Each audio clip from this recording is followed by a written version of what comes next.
आजिज़ हो गए तर्जुमा बताने से, तो कहने लगे जी आप ही बता दें फिर कलमे का तर्जुमा और मफ़हूम। मैंने कहा कि कलमे का तर्जुमा समझने के लिए आप पहले इबादत का मतलब समझें कि इबादत किसे कहते हैं।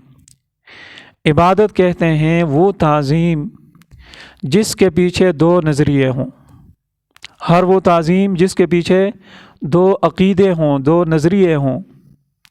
पहला अक़ीदा, पहला नज़रिया कि जिसके लिए मैं इबादत कर रहा हूँ वो मुझे देख भी रहा है, और दूसरा अक़ीदा कि वो मेरे नफ़ा नुकसान का भी मालिक है। जिस इबादत के पीछे ये दो नज़रिए होंगे वो ताज़ीम इबादत बनेगी। एक तो जिसके लिए ताज़ीम कर रहा हूँ वो मुझे देख रहा, और दूसरा कि जिसके लिए ताज़ीम कर रहा हूँ वो मेरे नफ़े नुकसान का भी मालिक है। देखें हदीस में फ़रमाया अद्दुआ मुख़्खुल इबादा, दुआ इबादत का मग़ज़ है। ये क्यों? इसलिए कि जब इंसान दुआ करता है तो उसके पीछे ये दोनों नज़रिए, दोनों अक़ीदे बतरीक़ अतम मौजूद होते हैं। उसके जहन में ये बात होती है कि जिस अल्लाह को मैं सुना रहा हूँ वो सुन रहा है, और दूसरा कि वो मेरी बात मुझे देख रहा और वो मेरे नफ़े नुकसान का मालिक। तो हर वो ताज़ीम इबादत बनेगी जिसके पीछे दो नज़रिए हों। एक तो अल्लाह ताला जिसके लिए मैं ताज़ीम कर रहा हूँ वो गायबाना तौर पर मुझे देख रहा। गायबाना तौर का मतलब ये है कि मैं तो उसे नहीं देख रहा लेकिन वो मुझे देख रहा। और दूसरा अक़ीदा कि जिसके लिए मैं ताज़ीम कर रहा हूँ वो मेरे नफ़ा नुकसान का भी मालिक है। और जिस ज़ात के अंदर ये दो सिफ़तें हों उस ज़ात को इलाह कहते हैं, उस ज़ात को माबूद कहते हैं। तो अब समझे आप, इलाह का माना माबूद, और माबूद कौन?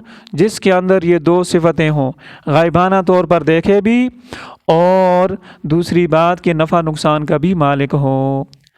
अगर आपके जहन में ये है कि ये दो सिफ़तें अल्लाह ताला के अलावा किसी और में पाई जाती हैं, तो जिसके मुताल्लिक़ आपका नज़रिया है वही आपका इलाह है, वही आपका माबूद है। इसी का नाम शिरक है जो नाक़ाबिल माफ़ी जुर्म है। कुरान करीम की एक आयत से मैं आपको बताता हूँ कि इलाह का लफ्ज़ इस्तेमाल हुआ, उससे पहले यही दो सिफ़तें बयान हुई। सूरह आल इमरान 3 पारा है। अल्लाह ताला फरमाते हैं इन्नल्लाह ला यख़फ़ा अलैहि शैउन फ़िल अर्दि वला फ़िस समा, कि आसमान और ज़मीन की कोई चीज़ अल्लाह रब्बुल इज़्ज़त से छुपी हुई नहीं।